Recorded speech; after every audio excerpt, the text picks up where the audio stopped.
Halo. Witamy, witamy, witamy, witamy.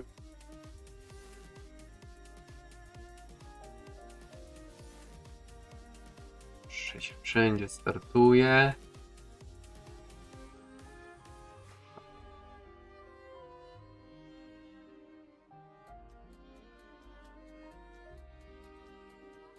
Tak. Tu. Widzicie, na górze jest countdown. Zaczynamy nasze kurde grania w Borderlandsy 4. A ja teraz skoczę na szybkości nakarmić pieski jeszcze. Tak, głodny jesteś, piesku malutki. Głodny cio. Nie?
Nie.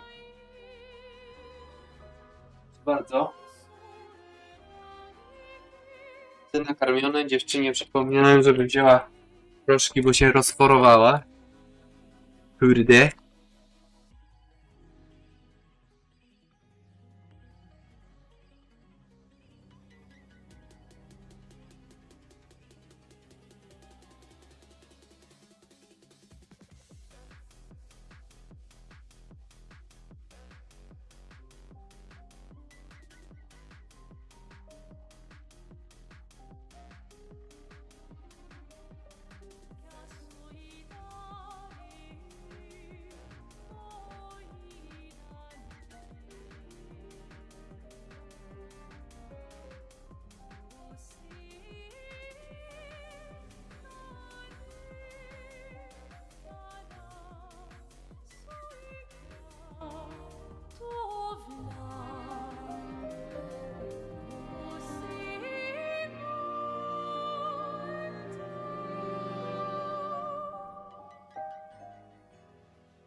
jutro praca, więc no potestuję, pogramy godzinę tylko tym kaszem.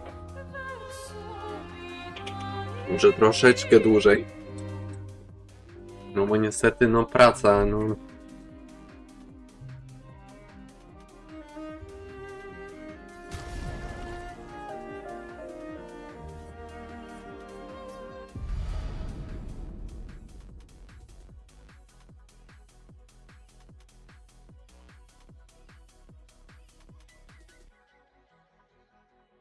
A, poczekajcie, bo ja nie gram przecież tutaj. Na padzie gram. No, przecież. Życie na padzie.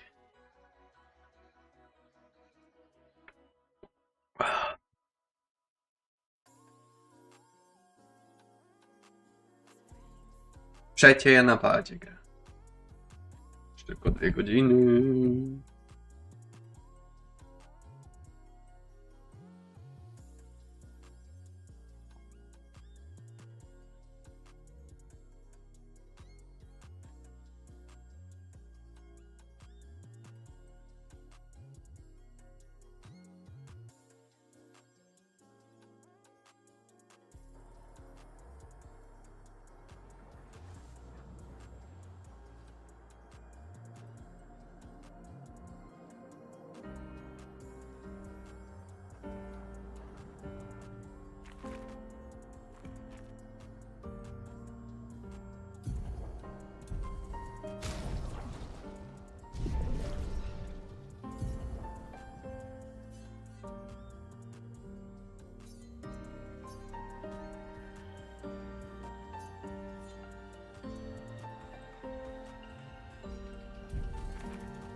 Aha.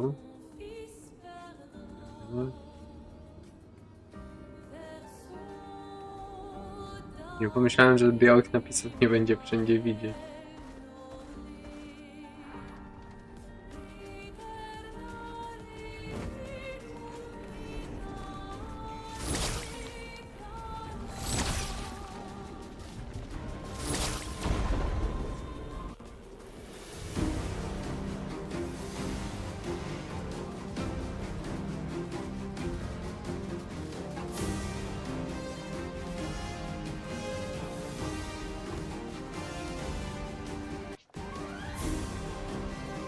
Coś się zacięło. Nie?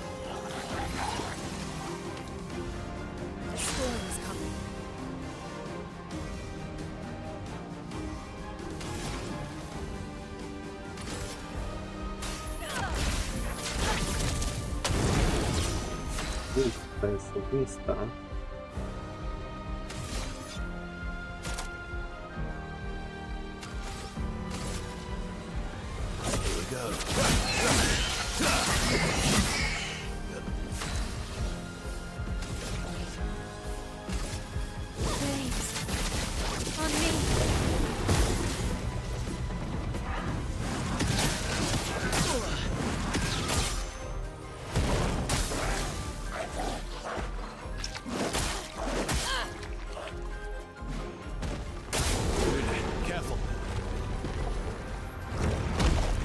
Na to uniknąć?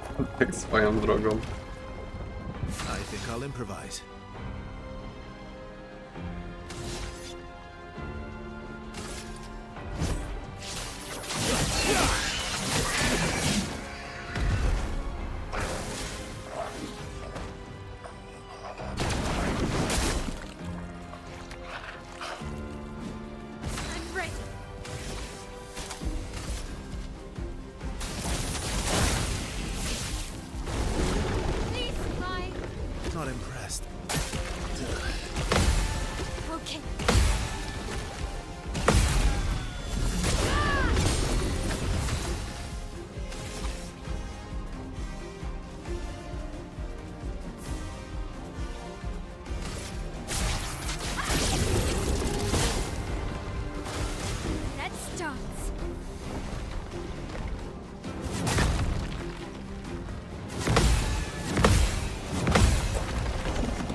do it. Ready to evade.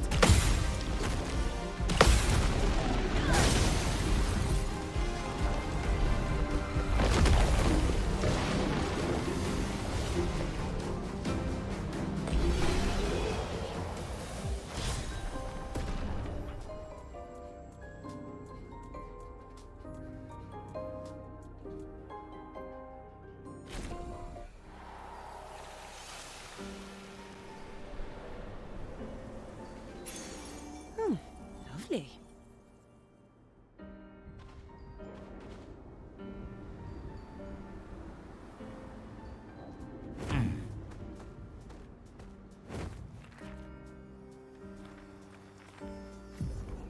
Thomas of the 47th Drunken Brigade. Benjamin's been calling us the Drunken Brigade. I love it. Yeah, we do our best work after a few. Joe.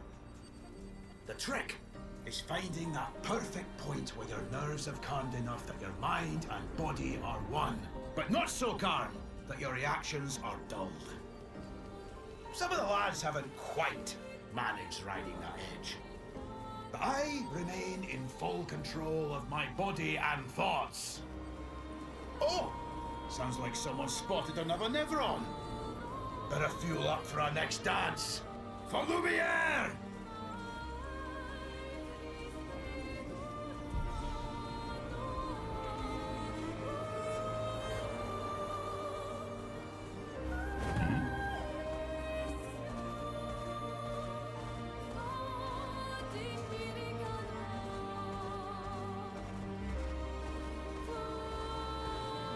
Let us get wet. Full speed!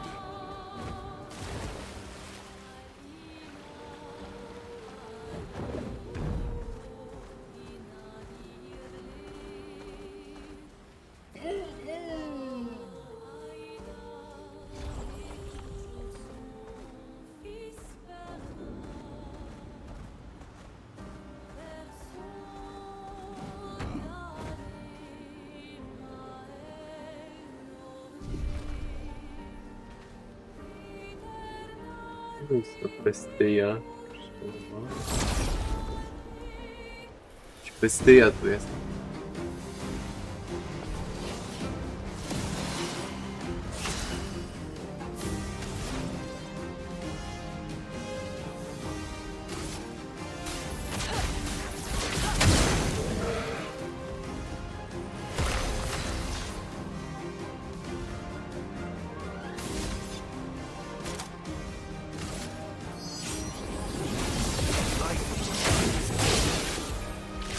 Finesse and grace.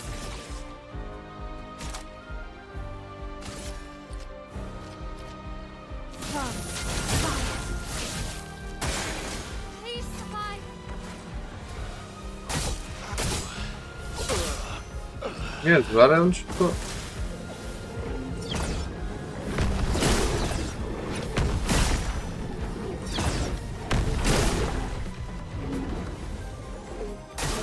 Guard up.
O!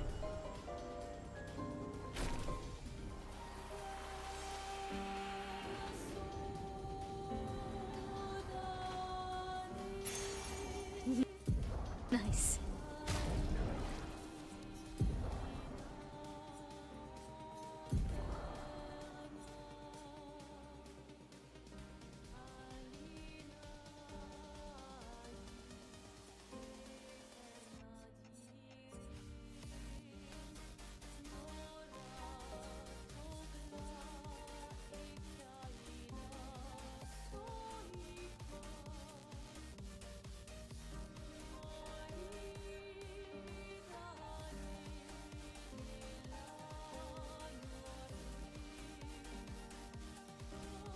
O!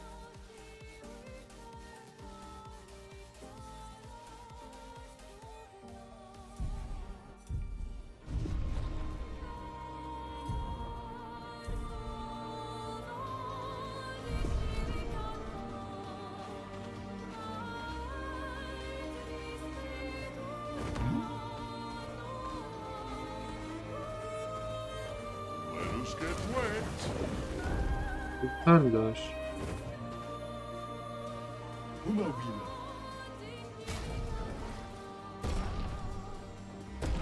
At the green bar.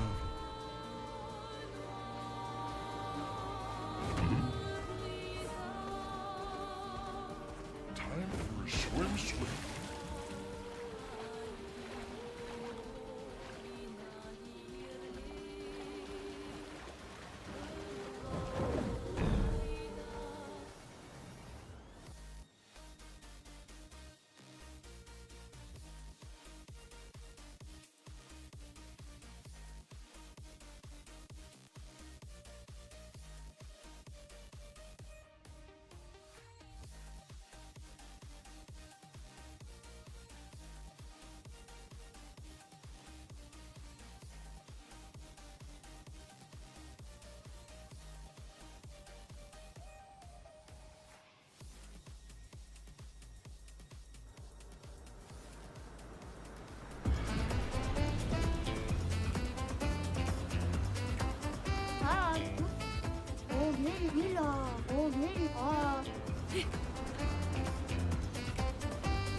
Kurwa, to jeszcze nie koniec.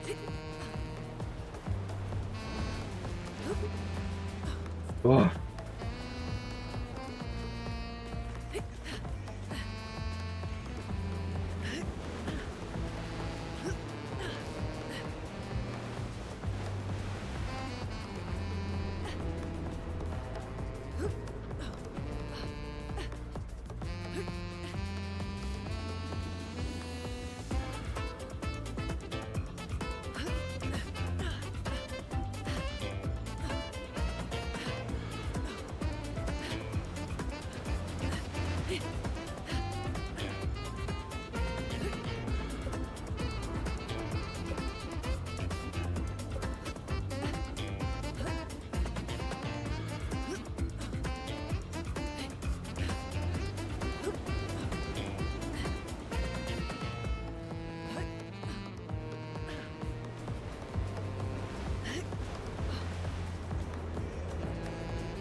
To pierwsza plaża to była w ogóle najtrudniejsza.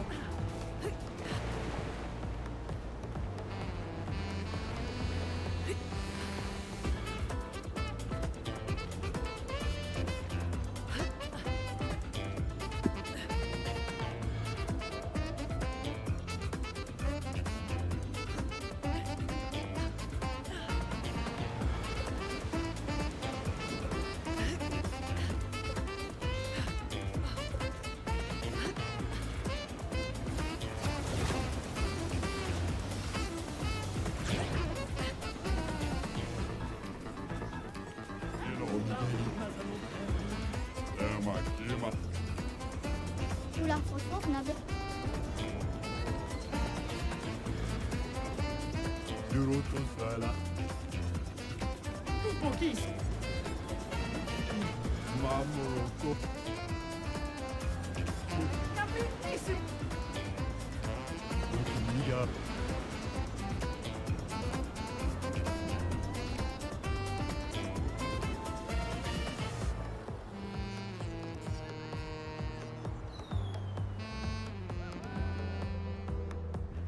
kawaii taro mo niso mo ami piko bao. Tipo tut mamor piko bao.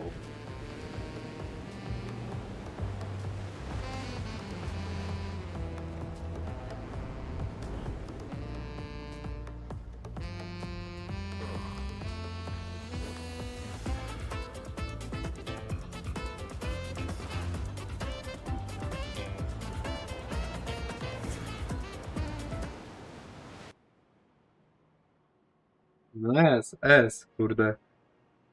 Pół godziny to zrobiłem, no.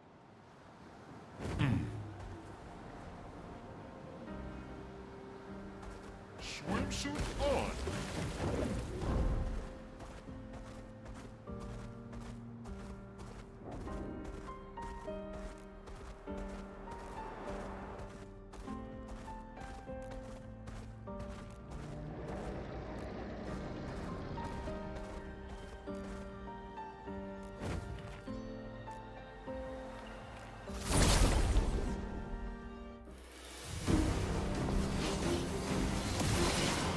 A storm is coming.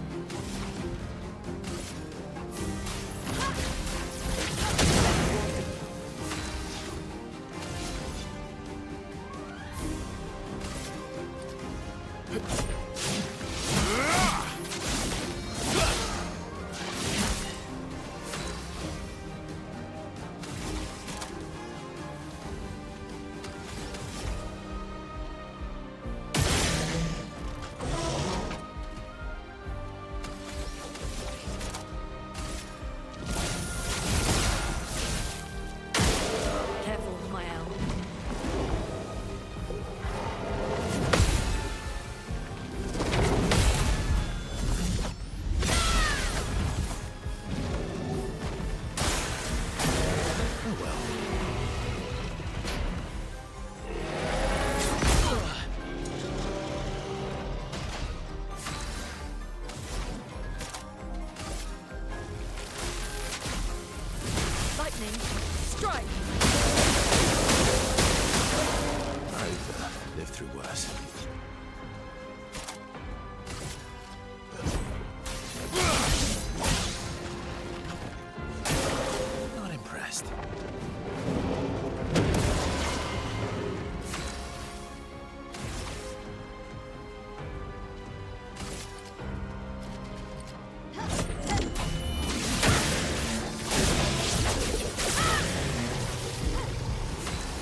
sustain me.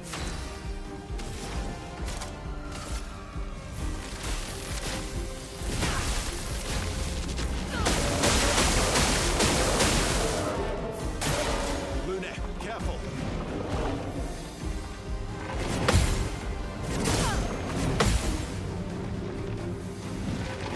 I think I'll improvise. I'll use your fire.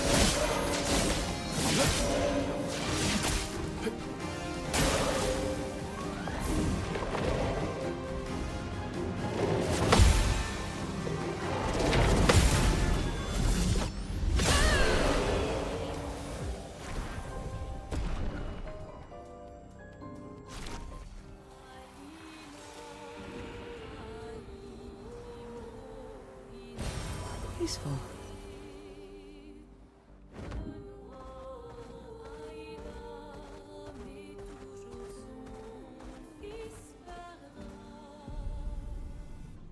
Idźmy do obozu.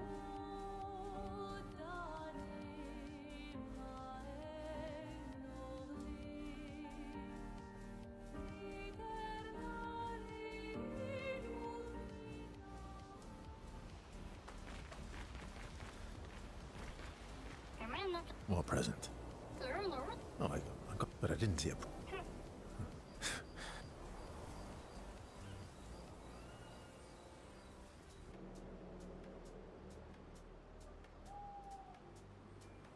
How's my favorite patat?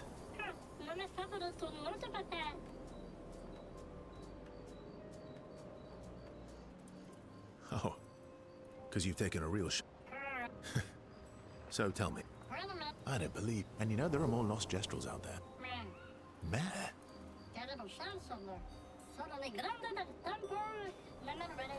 No. All right. Minoko's all. So.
Is gold.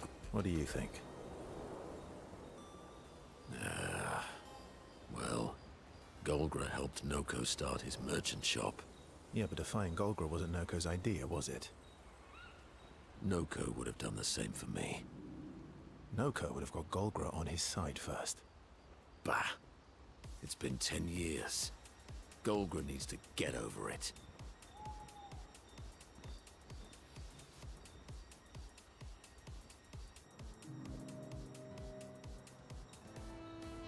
I see you got stronger. Well, I didn't spend the last few years hiding in the mountains. The mountain where a Pelerin cut you in half and you cried for my help. Yeah, the mountain where a Stalak stomped you, and I had to evacuate you. You want to fight? Well, unlike Gestrels, I need sleep, so I'll pass. Coward.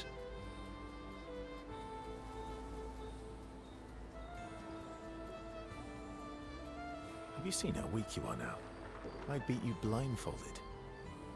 In the mountains, I have learned inner peace. These petty provocations do not work on me anymore. I've missed our little excursions. Yeah, you do too, I know. Remember our first battle against the duelist? Sure do. We got our asses kicked pretty hard. And this one time we tried to swim to the Red Tree Island and you got eaten by that snake. Oh yeah, it turns out living inside a snake's belly is possible when you're mortal. Carving my way out was a nightmare though.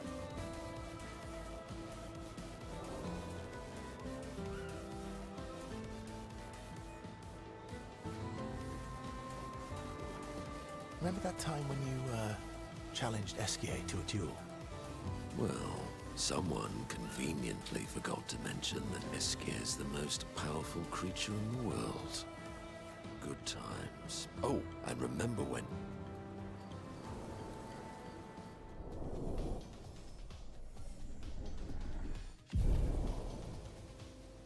Good times indeed.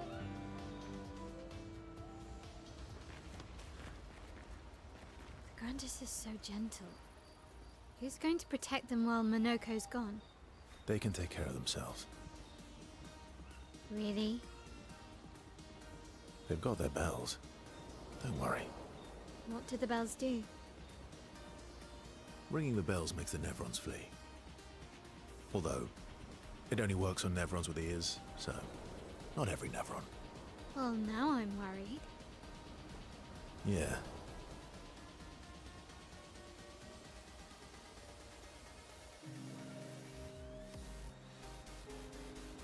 Throwing rocks again. Mm-hmm. You should try. Esquier would be horrified that we're throwing stones into the lake. Or he'd be super happy because we're sending them soaring on fun little adventures. Oh, so they're like little rock expeditioners. Exactly.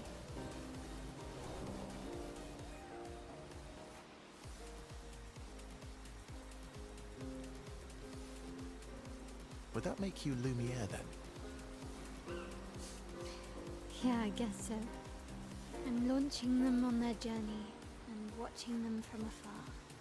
Stone after stone after stone, knowing they'll never come back.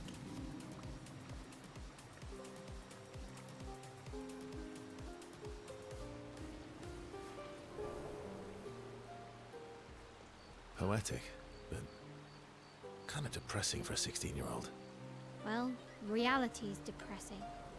Is that what you're writing in your notebook all the time? Depressing poetry. It's not all depressing. Why, what do you write about? You don't seem like a sunshine and rainbows type. Mostly poetic insults to use on Monoko. I'm currently comparing him to the backside of an owl. Actually, writing is cathartic for me. It helps. Getting the thoughts out of my head and onto the paper. Giving shape to my feelings. Can I see?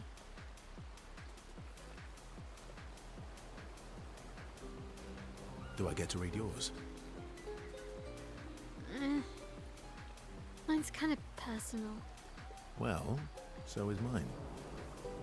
Yeah, but I bet you secretly want people to read it. Okay, fine.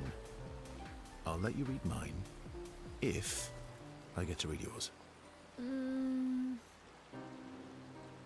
Okay, deal. Be kind, though. Yeah, I can't promise that.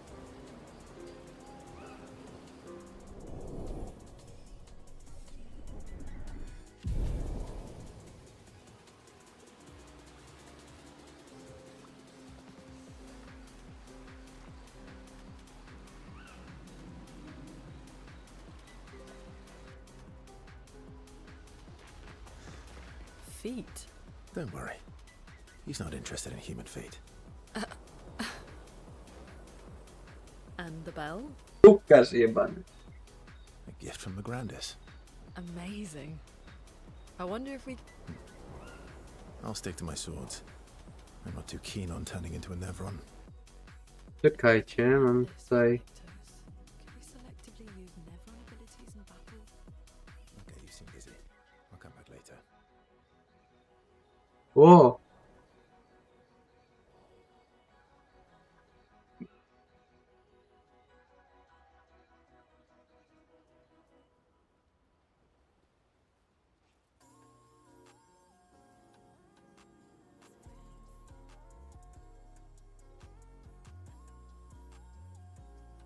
Borderlandsy zaczęły transmisję. Której to ma w ogóle być?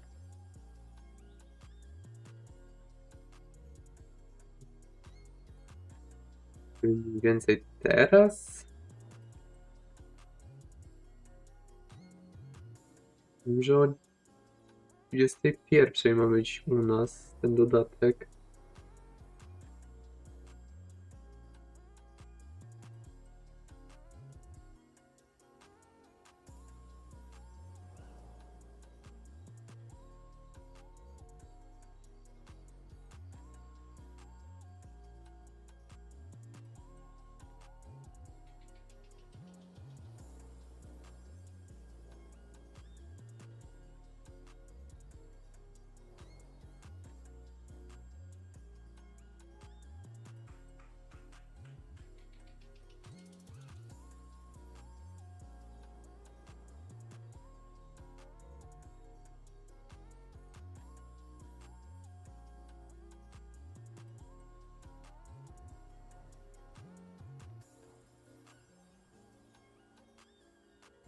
Mamy 19:30.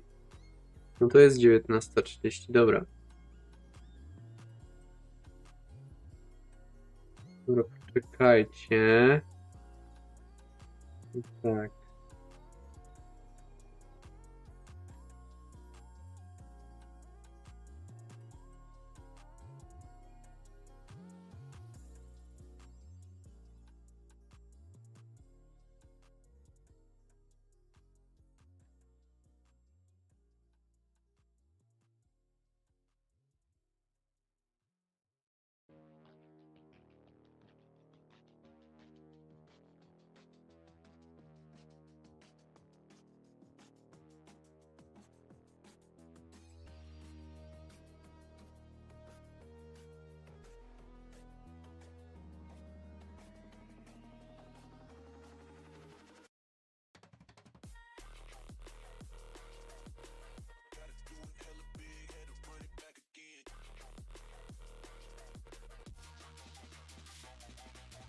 Stop.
Stop.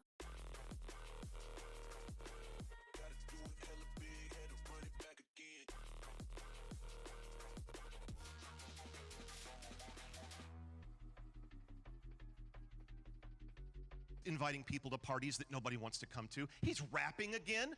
If anybody wants to hear a claptrap rap. Who else we got? Hammerlock and Wainwright will be returning. My babies. For the first time ever, you'll get to experience their domestic bliss on Eden 6 through Dead Echoes, and it's my favorite thing. Yeah. And you'll also be hearing from Ellie, not just in the Vault of the Damned, but you'll be hearing from Ellie, Tanis, and a few other people. Maybe Crazy Earl might show up in Dead Echoes. Yep. And where is Dead Echoes set in the Borderlands timeline? It starts a little bit before Borderlands 4, and by the end of the 10 episodes, we'll be at the end of Borderlands 4, caught up with canon. That's cool. Okay. And, where can people get this? This is going to be anywhere you can get podcasts. So Apple, Spotify, iHeart, probably YouTube as well. Probably. And when will the first episode release? We're looking at spring 26, very, very soon. Unlike a video game, this can come out quick because you have to imagine all the guns and people. That saves a lot of time and money. And also, there is a preview of episode 1 available. Yeah, it's right now. Right now on Spotify, and then probably by the end of the day, everywhere else. All right. Spokojnie, interesuje mnie to za bardzo. I got one more thing, Andy. If you come to the signing afterwards, I've got about 50 of these custom Borderlands Dead Echo pins. No one else gets these ever. Get in line early. If you want one, show me that you've subscribed on Spotify. I'll give you one. Well, Joel made them in his basement, so it's not creepy at all. Join us afterwards at the meet and greet, and thank you for joining us, Joel. The show is awesome. I can't wait for people to consume it. Okej. Alright. Dajcie nam coś ważniejszego. Come on out. Ooh, let's see who we've got. Excellent. I love our cosplayers, and I also love, I personally feel like we have some of the best cosplay community, but maybe that's just me. But look at how amazing everyone looks. Yeah, keep oh, coming. no, there's a Butcher Rose. I know where I'm going. Hello, hello. Yes. Ah. All right. So I'm going to, I have to know, the Butcher Rose. Amazing. So for you, what made you decide to do this particular cosplay? Best villain in the franchise, by far. I agree, man. It's such a babe, you know? Such a babe. Best villain in the franchise was Handsome Jack, no ale... So differently. Best villain in the franchise? Well, yeah, except I have 5, maybe less minutes of screen time. It's true. I'm actually mostly just in the corner talking to the Vault Hunter. But you look good when you're doing it, you know? All right, who do we got down there, Reiner? We got a bunch of bandits. All right. Got a bandit, we got a Lilith. Middle, right? Ooh, Vex Hello, in the Vex. middle. All right. Hey, why Lilith? She's been there since the beginning. That's why I did Borderlands 1 Lilith. Hey, you know, after this, if you'd like, you're Le welcome to talk pistol z to Borderlandsów 2+. I'm gonna head up one more. Oh, hello. You have a Mr. Chew. Hold on. Oh, we love it. All right, where's Trouble? I need to summon him. Okay, excellent. I understand. All right. Hey, everyone, let's give a round of applause for our amazing Borderlands cosplayers. Woo! And I'm gonna take you around this way and off we go. Command & Steel to jest całkowicie fajny pik na cosplay. And if you're looking to get into cosplay yourself, on Borderlands.com, we have all sorts of cosplay guides for a lot of the characters in Borderlands 4, including all of the Vault Hunters. Yeah, and not just all the Vault Hunters current, but any of our future Vault Hunters that may or may not be coming out this year. Am I right? Yeah? That's right. Tylko jeden jeszcze tylko wyjdzie oprócz Cash. Our newest Vault Hunter will have a cosplay guide at some point here. And speaking of Cash, we have some new footage for you. We have some gameplay. What we're going to be seeing here is, if you may not have seen the Vault Hunter short for Cash, so in case you haven't, we want to make sure that you get an opportunity to see it. You guys want to check it out? Excellent, let's get it played. To tutaj po prostu trailer Casha. My only excretion is vengeance. You know, we should know less about each other. Hey, big money. Co on odpierdolił? What's your deal? Ugryzł palącą się piankę. My deal was to deal. I emptied the wallets of desperate gamblers who thought they stood a chance with Lady Luck. But there was no magic in the odds, only cold numbers. And then I received an invitation. Welcome. we have a new player. As is custom, he chooses the game. Surprise me. The deck of Canansi.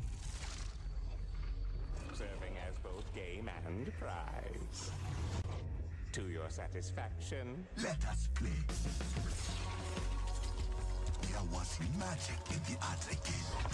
Cause and effect turned to set. No more rules. Była. It was intoxicating. Final bets, Mr. Cash? I put down everything I had just to feel the thrill. Your winnings, sir.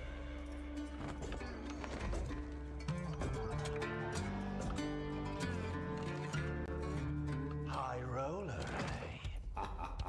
Let's have the money then. I am all out, friends.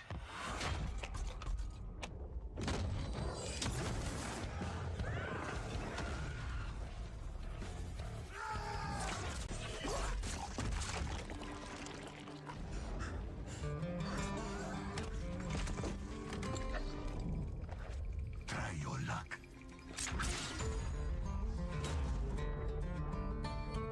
No. Za godzinę będzie, więc no. Szkoda, że Flaka nie będzie. Cass i Flak mieliby spoko interakcję ze sobą.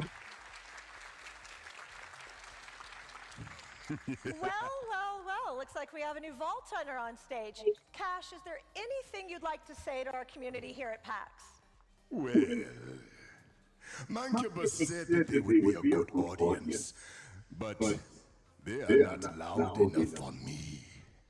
Do I need to use my cards, do you think? No to kurwa Randy Pitchford się przebrał za tego Kasza. My card will be used for you to make sure you are loud. Are you sure you are ready for me out there? Dajcie go, kurwa, trzeba grać. Maybe you can make my day. But please understand. The most beautiful, the most Kto go voice'uje? Stella Chu.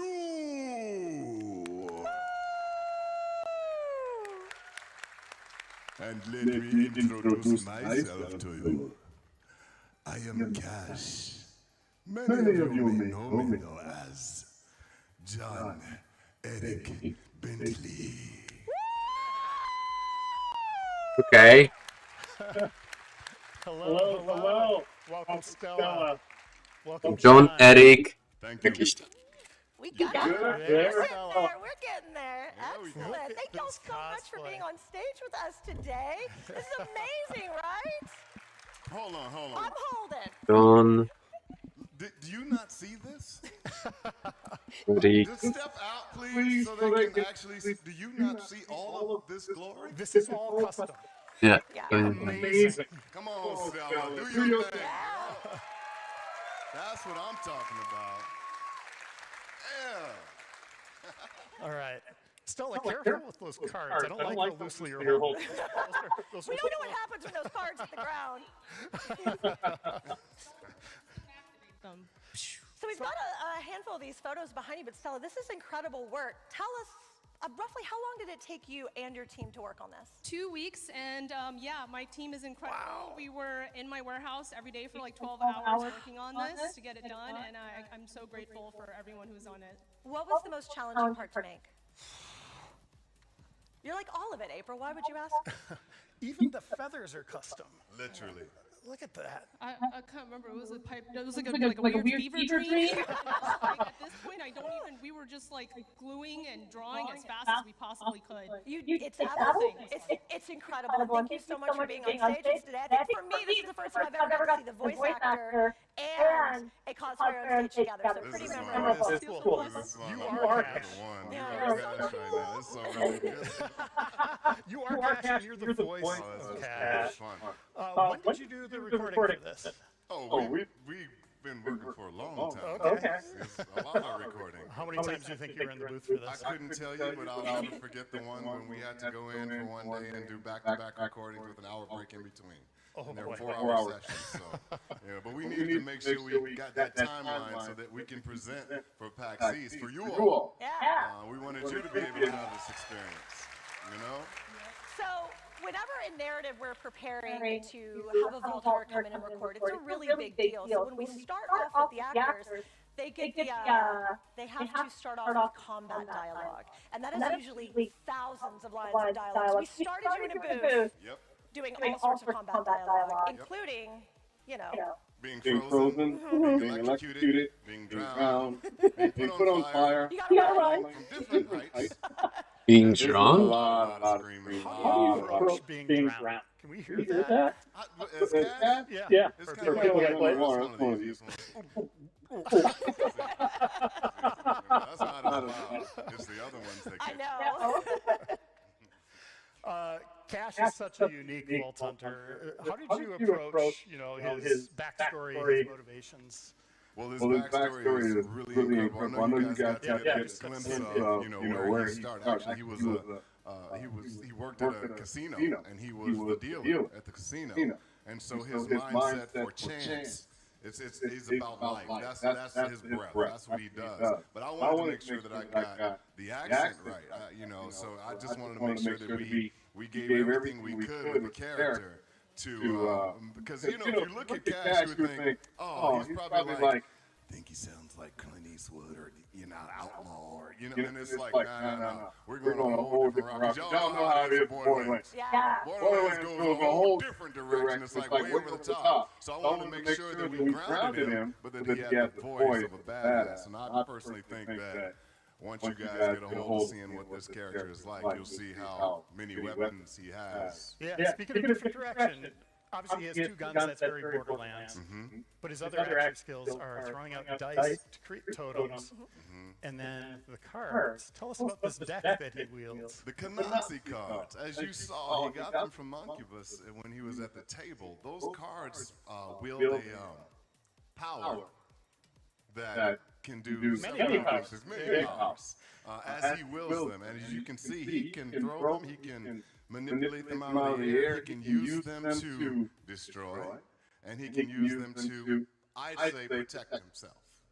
I'm going to take that stain. Protect himself with his cards. And for you, what is the most exciting or interesting part about coming into the Borderlands universe as a Vault Hunter? First of all, I didn't realize that there are this many fans for Borderlands. So this is like... Tak, to ten. Kogo ty... Get in here and I saw the line. And I didn't know. I was like, man, I don't know if there's going to be a lot of people. It's Thursday. Najpopularniejsze. And so this is very exciting for me. But that character to come into Borderlands. Okay. I mean, you know Borderlands. Borderlands, man, it's like fun. There is nothing about this shooter that is not fun, right? And then when you start listening to the words, you guys write your butts off. First of all, I'm sorry. There are several writers. There are several writers at Borderlands, and all of them put their stuff together, and it all works for all these different characters. I kind of equate it to like the Bible, the Old Testament and the New Testament. It's like all of a sudden this whole thing works, and there's a beginning, a middle, and an end. So that's what it's like for Borderlands. So for me, I'm excited about being part of the universe now because it's like, whoa, not only do we have this character that's just on point and looks good. He likes to steal clothes. Oh yeah, you don't even know. I got to find that hat somewhere. But I also get the privilege of being able to do the voice with these beautiful lines that are written for this character. And there's another thing that I can't reveal right now. With Cash, you got to remember he's a robot. So when robots have data, they have different missions. And in some of these different missions, Cash doesn't sound like Cash. Bum, bum, bum. Dun, dun, dun. So play the game. All right. Look at you, like, take the mic. Take the mic. I'm not going to do it. Last thing for you, John. Memorize as many of these faces as you can as you're walking around PAX. Get up behind them, give them a little cash. Oh, that'll jack somebody up. Or take these cards out and, scare the heck out of them. I don't want to do that, man. No, I'm thrilled that you all here. The cosplayers are awesome, too, weren't they? Yeah. Awesome. Amazing. Yeah, amazing. Awesome. All right. Well, thank you for joining us. Thank you for having us. What a treat for us here. All right, I'll take that from you. Cash. Cash, of course, cash in the back. Great meeting y'all. Have fun this weekend. Good. Amazing. This weekend I need to build my fucking kosiarka, no? All right. Let's get into the gameplay itself. I think we should be looking at some gameplay. What do you guys think? Woo! Let's do it. Widzieliśmy gameplay wczoraj. We're absolutely going to need to bring out some of the experts at their craft. So we're going to be bringing out a few of our favorite devs to come out and watch some gameplay and chit-chat about the game with us. All right, please welcome to the stage Grant Cow, our Associate Creative Director. Chłop, co programował perły. And Max Davenport, our Associate Art Director. Everybody, Chłop, co robi art. let's get a little comfortable. We've been standing for a bit. Grant, you're on like every episode of the DevCast. I think I'll be on for a couple more too. So, yeah. You're my emotional support, I guess, if I don't have Grant. I'm more than happy to come on and talk about the game and all the things that we're working on and all the balance changes and end game and all the things that we're doing to help the game out. We'll get to endgame. We know they want to hear about that. First, what are your roles at Gearbox and what have you done? Dobra, idę się odlać. Wy tu oglądajcie. With gear and systems, and then eventually kind of migrated to like more of a creative direction role, kind of managing the teams that are working on those things. And then for the post-launch effort, I've been directing the whole thing, kind of leading the vision and establishing how we're going to evolve the game and change it and react to community feedback. And Max? Yeah, I'm an associate art director right now, but I started at Gearbox as a concept artist. I worked on some fan favorite characters like Butcher Rose and Flack and a bunch of favorites from BL4 as well. So yeah, now on the art direction team, I was lucky enough to be in charge of first story pack. Very excited. Yeah, let's start with a brief primer on what Mad Ellie and the Vault of the Damned is. Let's kind of approach it from the storytelling perspective. Absolutely. We love our cosmic horror. Players will find themselves in the Whispering Glacier. This is a desolate, fractured spot. We're going to get a lot of great callbacks from some of the pre-sequel vibes, some, returning cameos. We've got characters like Mancubus, Ellie, obviously it's her story. Moxie's coming back in, fashion, and also Pickle. Pickle's coming back. There was also a crazed Earl, I think. Wait, what did you say? Wait. Don't you mean crazy? Don't you mean crazy? Crazy, yeah. Okay, sure. okay. Yeah. All right. But yeah, we are dumping players into the middle of this kind of super dark mystery with some stakes, and we want people to figure out what's going on up here. So we're bringing back Mancubus. Why is Mancubus there? What's going on with that? He, for some reason, is always drawn to the weird corners of the galaxy. Wherever there's dark energy, supernatural things kind of going on, he's just kind of aware of it. So his presence here means that it's significant enough, and they need help figuring out, how to solve it. So we have it as Mad Ellie in the Vault of the Damned. So we know Ellie's going to be there. Yeah. Can you share a little bit about why Ellie may be there? This is her story. Like we have a lot of marketing and branding, and Mancubus kind of doing this. But as players go through this content, like we're going to see her arc, dealing with some intense emotions of loss and love, and trying to uncover, some parts of her life and relationships that maybe she, maybe we're a little bit buried. We, in like Borderlands games, we tend to be focused a lot on the physical, right? We're looting, we're shooting, we're meleeing, we're kicking people around. But every now and then we get to sort of play around with a little bit more of like the psychology of an experience. So I think of like Claptastic Voyage, I think of like, I'm gonna try my best to not go blue on here. Fuster Cluck. Yes, I did it.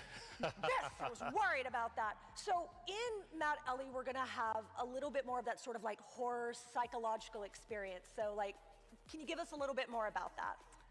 We have introduced some new visual storytelling elements that we're hoping players can maybe understand they're not always gonna be able to trust what they see. Going through the world, it's obviously going to be, this dark supernatural place, but pay attention to the details, pay attention to the corners, because we're going to have strange stuff happening all over the place. And we've teased a bunch that this is going to connect in many ways to pre-sequel. Can we kind of reveal some of that? Can we like dive into a couple of those elements? We don't want to spoil everything. Yeah, no, we definitely want to make sure people can get in there and dig into it for themselves. But you know, the community's already been very active. A lot of our initial visuals, they've kind of figured out that the Monument of Elisir that you see at the end of pre-sequel is involved with the core story this time around. You know, we've got some core landmarks. You know, we've got crashed doll ships from the Lost Legion. We've got, you know, giant facilities that have been, you know, again, crashed to the planet and dismantled, you know, as key landmarks and dungeons and different things like that. So really kind of trying to blend this old with the new, making sure that, you know, keeping that experience fresh for people who might not have played that content, but also, you know, again, if anyone who looks at that, they'd be like, oh, yeah. And amid all that and all the ice, this tundra place you're at, there's a lot of blood. A lot of weird stuff going on. It's so goopy. It is the most gross piece of content we've ever delivered. And I say that lovingly as somebody who loves, you know, disgusting monster horror. It's gross. Well, let's show some of this off. Let's show off some of this gory gameplay. Grant, what are we teeing up here? Well, first you're seeing one of the new legendaries that were shown off in the game. It's a blood flamethrower, essentially. I love it. And all of the new gear that we're making for this DLC, it's very thematic to the kind of the mystique, the horror, the cosmic nature of this place. So you're going to see a lot of interesting gear with new effects, new abilities, and new behaviors. I think, and in this one, we're getting to see a little bit of the doll Lost Legion. Yeah. Okay. So Doll has kind of undergone a change for the worse. They have been trapped here under the effects of some of this unfortunate, you know, dark energy. You can see a couple of these soldiers, once you kill them, they don't stay dead. So you kind of have to figure out, you know, if they're sitting here, you know, throwing parts of their body at you, just like that, you're going to have to throw some stuff back. Was that his head that was flying? That was a head flying at you, yeah. We also get to shoot their heads back at them. Yeah. I think that's a video game first. Yeah. Shooting heads at each other. So as we're looking at some of this gameplay footage, Grant, people might see some certain types of drops. Can you tell us a little bit about the gear and the loot that we're going to have in this one? Yeah, we're going to bring back dedicated farming. There's going to be over 10 plus bosses, some static in locations like side mission, main mission bosses, and then some are found in the world through a new thing called Nightmare Rifts. All of these bosses will have loot pools for the farmers to get all the crazy new loot, including we're adding a bunch of new pearls to this DLC, and we've taken feedback from the community, and we're reducing the part count of these pearlescent gear so that when you finally get one, you're getting one of the best versions of the gun possible in the game, with minor changes only to like scope, aesthetics, or like an element that you might want to roll for.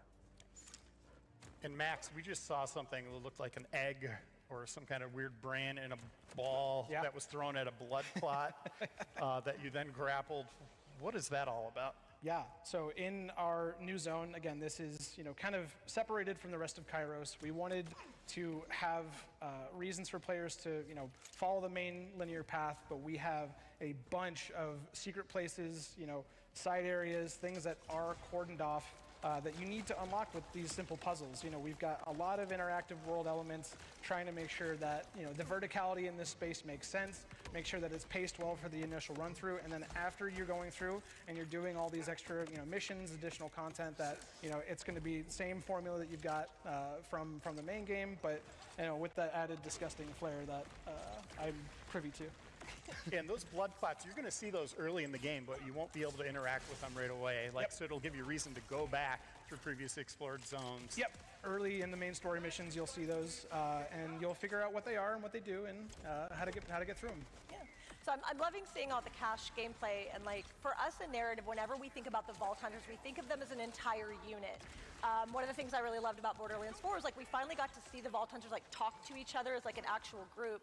So for us, we think about like their personalities, how do they work together, what does that sound like in concert together. But I know that's the same for design. When you guys are thinking of the Vault Hunters and how, what's it like when someone's playing in a whole group, what is that like for like design and art and like how you bring that together?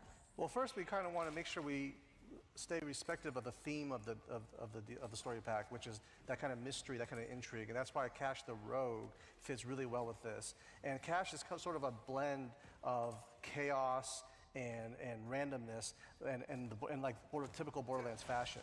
So, and as you players will watch this gameplay, like Cash is constantly in two different states where you're building up fortune when you kill enemies and you use your action skills. But as you build up fortune, you can gain buffs and change the way you play. Cash can become really, really good in all types of damage, whether it's splash damage, kinetic damage, fire damage, different elements. So there's many ways to manipulate Cash, and that's sort of that like dice roll kind of feeling when you go through and use his abilities. And right now he's using his action skill, Sleight of Hand. And you're seeing every once in a while he's bringing out the cards and throwing them out, and they're different colored. Can you explain why they're those colors? Yeah, they're different colors because they're different effects. One is fire damage, and the other one's kinetic, and it can be morphed into different types of damage too. And then the player ever chooses to use the totems, they also benefit from a kind of state manipulation where different passives can manipulate your ability to gain windfall stacks quickly or to gain fortune stacks quickly. So you can manipulate the both states and kind of command the whole battlefield. I know when we were looking at like early tests, the art side of like making sure those emissives when his hands came up and keep it like nice and sparkly and like very visually interesting. And like Max, tell us a little bit about like, the art behind Cash and like where your team was thinking. Sure. I mean, any character that we develop, especially a player character or a ball hunter, we want to make sure that they stand out first person, third person from the existing roster in that current game all the way back. You know, any character we develop, you know, we want to focus on iconic themes, making sure that we are doing something different, blending that juxtaposition of different elements, and also, you know, we have so much going on in this screen. We understand, you know, just the effects bursts, everything that happens there. All of these key action skills and abilities need to have a clear read. They need to be very identifiable, and they need to have great feedback to make sure that, you know, players know exactly what's going on when they're doing damage. And talking over this first boss fight here, which is very cool, by the way. This is an awesome encounter. I can't wait to see people play this. Grant, what are we doing with bosses this time? Yeah, as I mentioned earlier, we have over 10 different bosses. Some are main missions, some are side mission ones. They are refarmable, they are replayable, and we're also hiding some bosses in the Nightmare Rifts for players to have to go discover.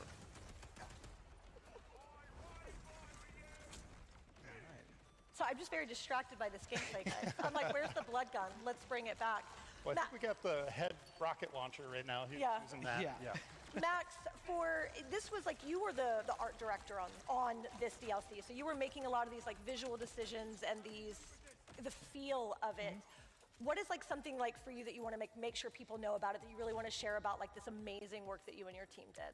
So first off, can we give an amazing shout out to the Gearbox team and all of our partners that helped develop this? Like, they did an incredible job.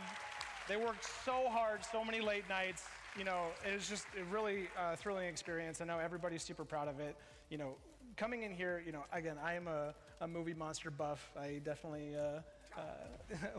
love some of the classics, but, you know, leaning into classic horror, leaning into not only what makes Borderlands super fun with the dark humor, we definitely try and balance, you know, what those themes give us for this.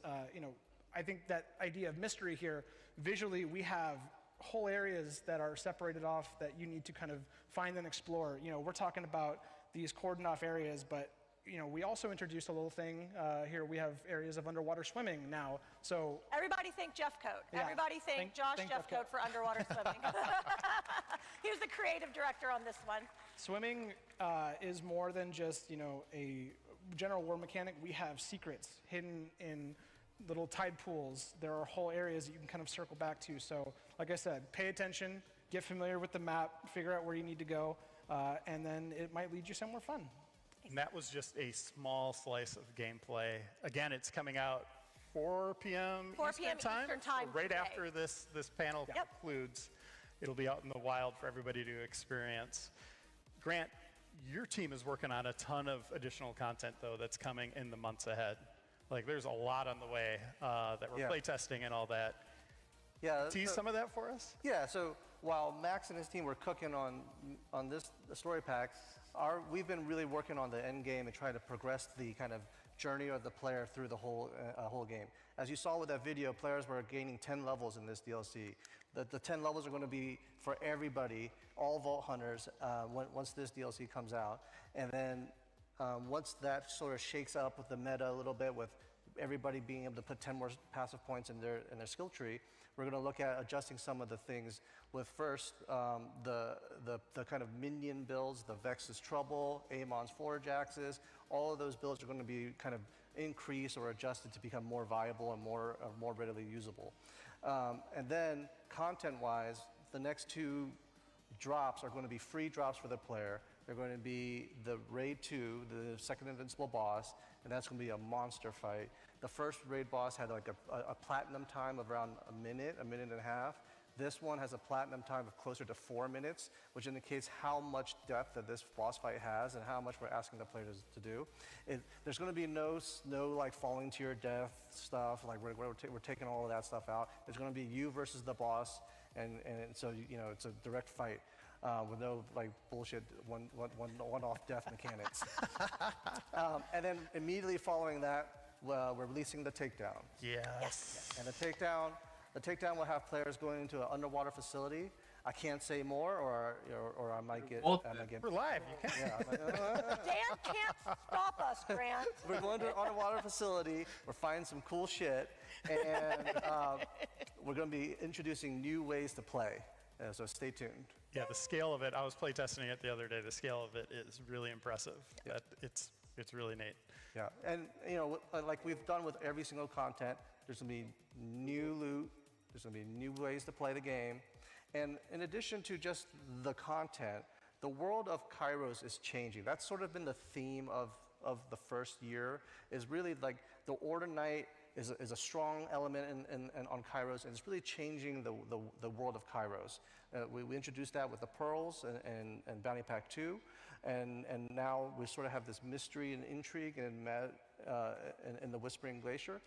And then going forward, we're going to have more changes into the world, and the Order Knight will corrupt more parts of the world, and there will be new things for players to kind of go find.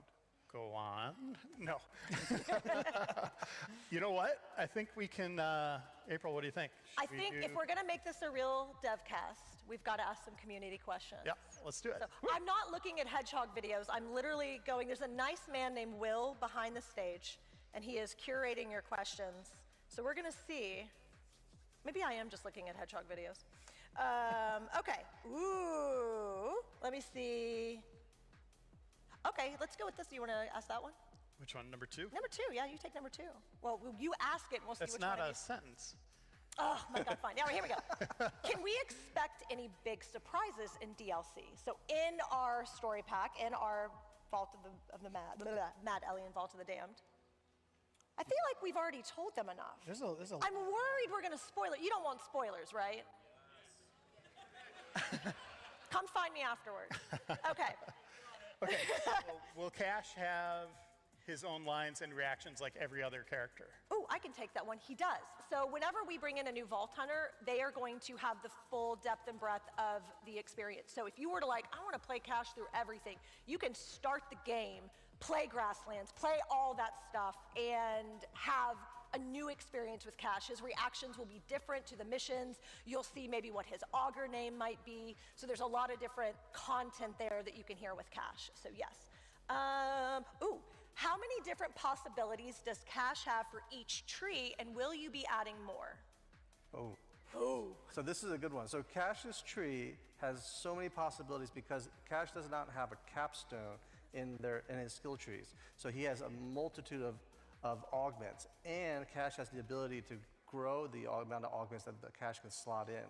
So as you kind of go deeper into the tree of Cash, you're able to start really min-maxing the number of possibilities with what you want to play with, what stats you want to manipulate, because Cash can, through the kind of chaos RNG system of what the nature of the character, he's able to kind of manipulate certain damage types, whether it's splash damage, connect damage, or elemental damage, to kind of go above and beyond the normal balance levels.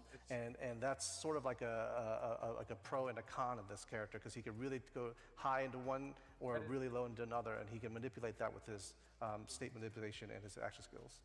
This one's for you as well, Grant. I think, well, actually, both. It'll be both of them, yeah. What does the legendary unique gear creation process look like? Does it start with the art team or the weapons team?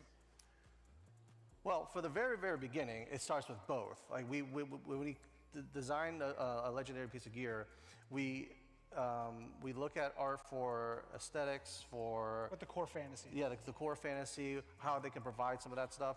So as cool as the gun can be, some of that really falls onto the projectile look, the visuals of the gun, and even the audio, not just art and design. Even audio helps bring it to life.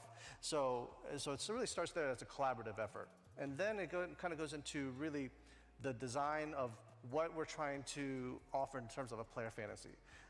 If it's something that we want to use with Torg or Jacobs to kind of min-max like a crit behavior, or we want to do a gyrojet explosive behavior, we really kind of think about, okay, how do we want to manipulate those things? And then we look at what's already out there and how we can fill in niche roles in terms of like what a gun can do and how it can offer new builds. Because at the core of all of these things is really like, how can we maximize build variety for all the characters? How did you pitch the blood flamethrower?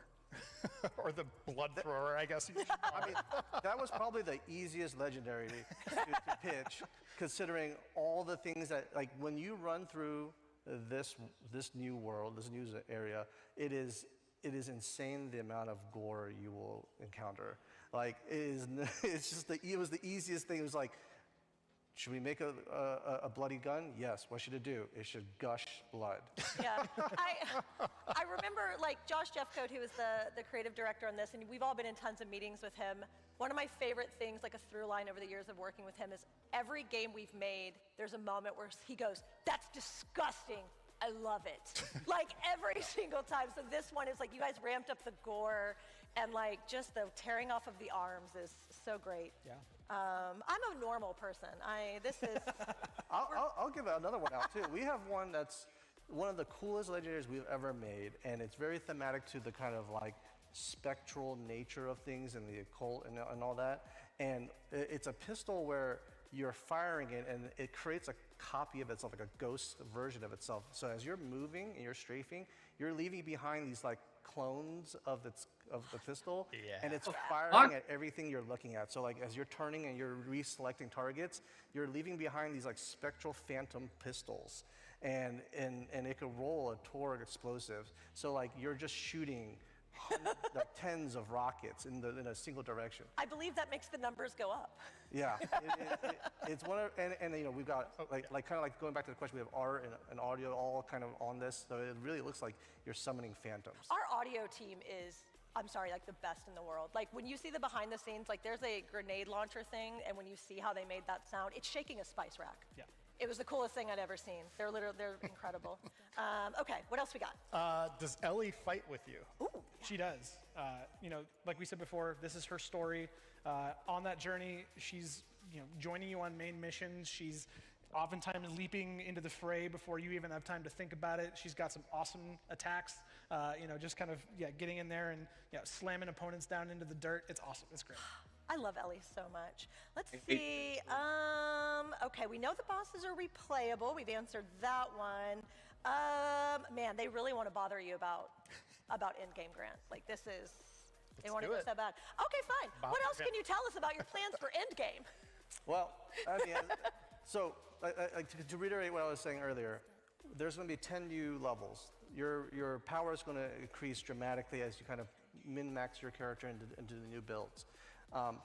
That's going to lead to us shaking up some of the meta, and we're going to offer new ways to play in terms of like what builds we're going to maximize, or what builds that we're going to adjust. And then you're going to hit the next, immediately after this DLC is the Raid 2 Invincible boss. That boss is going to hit you hard, and it's also going to increase the UVH level. So endgame players that are really into that like deep kind of min-max number progression, you're gonna be able to play and have a good time there. And I must say, like, even if you aren't one of those players, you're going to have a good time in this too. It's fun. All of our content scales in difficulty, and we make sure that everybody can play it, whether you're a core player or you're just someone just jumping in for the first time. And we wanted to make sure that this Invincible boss, didn't have any kind of ridiculously tough movement challenges that like the first one had with the whole grappling, gliding, and falling to your death. So shout out to someone out there. And then going forward with the takedown, we took in a lot of feedback. We had a lot of feedback from BL3. We have a lot of feedback from the community who want what an end game experience really looks like. But again, Borderlands is a game for all players, so we're going to have different ways to play, and I'll just kind of leave it at that. And we're definitely going to challenge the player. And there's going to be new things in this game content that I think people will be excited about, and it'll kind of be a basis of like how we want to take the challenge and shift some of that from like, hey, we're just killing a boss over and over and over. We're shifting some of that challenge back into the whole experience. And that experience will be something that I think players will really look forward to. Okay, so we have one here. Is this update a decent spot for someone who's never played before to hop in? Absolutely. Yeah, you can hop into the DLC immediately with a level 13 character. It'll drop you straight in, give you kind of some decent progression into the main story if you want to hop back and forth between that. But also, it should give you just an immediate jump off, with the same kind of training and different things we've had from the main game as well. Yeah, and I'll reiterate, Cash is a new character. Like, you can play the main Borderlands 4 game with Cash all the way through. And he has all of new dialogue, new moments, new story moments. And John was teasing some other things. Yeah, with the shared progression also, it makes it easier. If you've got a couple level 60 character or level 50 characters, and up to 60 now, but you don't have to spend all that other time, farming and getting your SDUs and things back. So. I'm gonna do the dual wielding. This one? Go for it. All right. I watched the trailer and saw Cash dual wielding. Can he dual wield more than pistols? You want to start with that? Yeah, I mean, currently in Cash's skill tree, there are options for pistols or, some handheld shotguns. Grant, do you want to talk about just the buffs and bonuses and things that kind of tie into that? Yeah. So to be clear, the action skill doesn't take a weapon and make it dual wield, and all of a sudden you're in a dual wield state and using any weapon in the game. You're using Cash's kit, and Cash's kit is manipulated largely in the passive tree. So while you are in a new kind of state of function, you're really changing it all through the passive trees and manipulating the Vault Hunter trait with the Fortune and Windfall stacks. And Max, I have a two-part question for you in terms of art. Can you talk us through the art design process for Cash and then the changes made to Ellie for the story pack? Sure. I think Cash was developed by our internal concept team. Liza did an amazing job on the final concept. Shout out to Adam as well for directing that too. Again, like we said, a lot of our visuals, we want to make sure characters are iconic. We want to make sure that they, subvert expectations. We're not just, going with any kind of plain, boring, designs there. So this idea of Cash as a collector of artifacts, you'll notice all these bones and different kind of parts and pieces. Like, again, he is always searching for this kind of new way to gain an advantage, whether it's in the game or whether it's in combat or through his adventures. And then for Ellie, she just gets kind of, unfortunately, dropped into this space, with people who've played, the main story, kind of figure out what happens to Sanctuary 3, the wreckage of that. Spoilers. There's your spoiler. I gotcha. Okay. She has to survive on her own in this area. So she's got some bones and pieces there. She's got her climbing kit, all this kind of stuff. She's always been a self-reliant character. She's always been very headstrong. So she doesn't need permission. She doesn't need help. But we're here to help her anyway. All right. What was the second part? That was. Oh, that was. Yeah. Got it. All right. Cash and Ellie. Hey, is Cash the tallest one? No. I think if we made a character taller than Amon, our level design team would murder us. Yeah. So. They all have to be able to fit through a door. That is. Cash is very tall, though. I think, currently our second tallest. Nice. All right, let's see. We'll take one more. I'm trying to. Let's Well, as see. you find it, I noticed we're in the speakeasy here behind We us. are. Mancubus has just Okay. been lurking behind us. Yeah. All right, we'll take one more and then we'll wrap it up. We'll see. Are we going to get any more customizations for our heads and bodies? For this pack, yeah, we have a couple of shared heads. A lot of new materials and different skins that we've got for gear, vehicles. For our Echo, we have a brand new frame for Echo, which I think is my favorite so far. It's a little gross alien kind of mechanical ship thing. But then, yeah, Cash has again his own set of cosmetics that match every other Vault Hunter as we're kind of going through. So you can expect all that and more. Hey, well, thanks, guys. We're gonna wrap it up. I want to thank you guys so much for coming and sitting with us today. Yeah, that's going to do it for this episode. Thanks again for tuning in online, and then for all of you joining us today. This episode of DevCast will be available sometime next week on all the places where you get your podcasts, so your iHeartRadios, your Apple, and such. So we just want to thank you so much for all the effort you took to be here and to support us here at Gearbox and our lovely Borderlands 4. That was amazing. No, Dan, I'm not leaving. Fine. No, and I will say, there were literally hundreds and hundreds and hundreds of comments and questions that came in. There is one that you missed that I hope you don't mind if I read. Okay. You all know Anthony Nicholson. He's been on stage at PAX before. Yes, we love Anthony.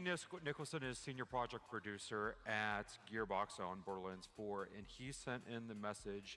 I want to let you all know that I'm extremely proud of these directors and the whole team for all the amazing work. I love y'all. Yes. So, yeah. Thank you. And Anthony, we love you too, and we see you. Thank you, guys. Let's give a round of applause for everybody who came out on stage today. All right. So if you join late, just a reminder, the print with the timekeeper and 100% of the profits are going to Stack Up is available now, so go ahead and purchase that. If you want more Risk of Rain information, be sure to tune into Triple I next month. And if you are here in the hall, be sure to get a free poster on your way out and come see us at the meet and greet, and we'd be happy to sign it for you all. All right, have a great PAX East, everybody. Thanks for coming.